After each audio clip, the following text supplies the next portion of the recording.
Today I will be planting a non-GMO banana tree. I'm going to be taking off some of these bad leaves and putting it into the ground over here. So we'll see and stay tuned, inshallah. Alright, so far it's getting a little dark out here, so the screen is a little dark.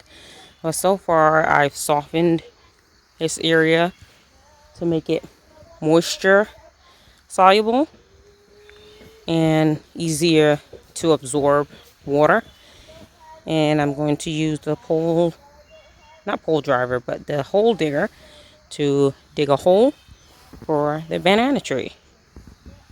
So with the banana tree, I am going to be taking these dead things off right here, cutting them off with a little saw or a knife, and taking these parts off as well that won't hurt the tree, hopefully, and getting all those dead parts off. So I've cut some dead leaves off of the banana tree.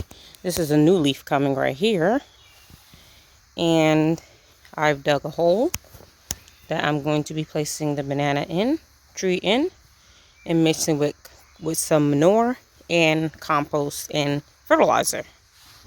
So stay tuned.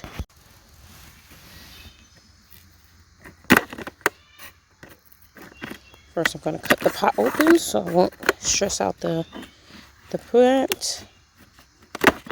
Here's our banana base right here. As you can see, it's definitely ready to plant in a bigger pot or in the ground. First, I will be placing some organic soil with fertilizer inside of the hole.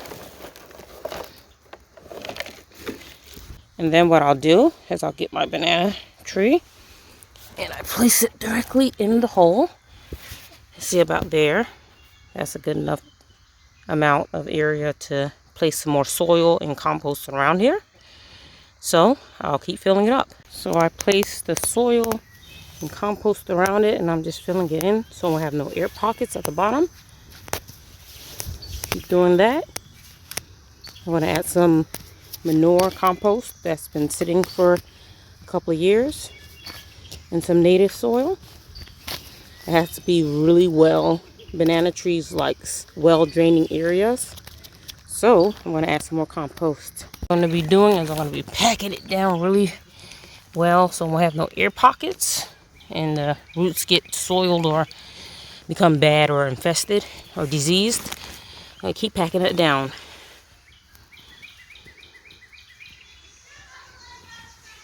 Alright, next thing I'm going to do, I'm going to put the rather native soil, just to sprinkle it around here.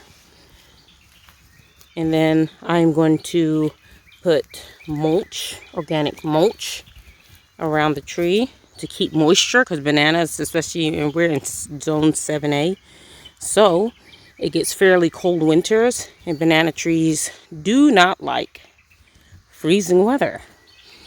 But the banana tree that I have, and I would post it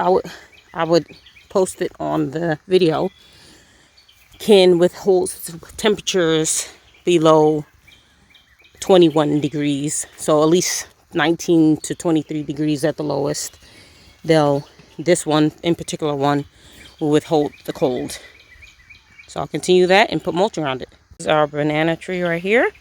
And I heavily mulched it because to keep the moisture, because bananas love moisture. Not too much, but as long as it's well draining moisture. And so I will put in the video what the type of banana tree this is, because I hate to chop up the name. But this is it. And I'm going to put some rocks or bricks around it.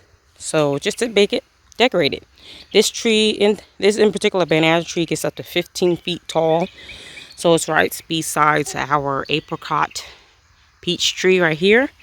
And we have our Honeycrisp apple trees.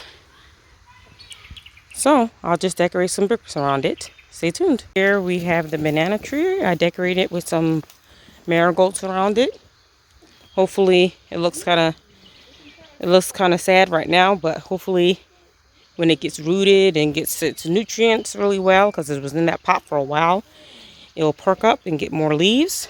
But we'll keep you updated on the, what's the name of the tree, son? MUSA BASJOO type banana. MUSA type banana. No, MUSA BASJOO.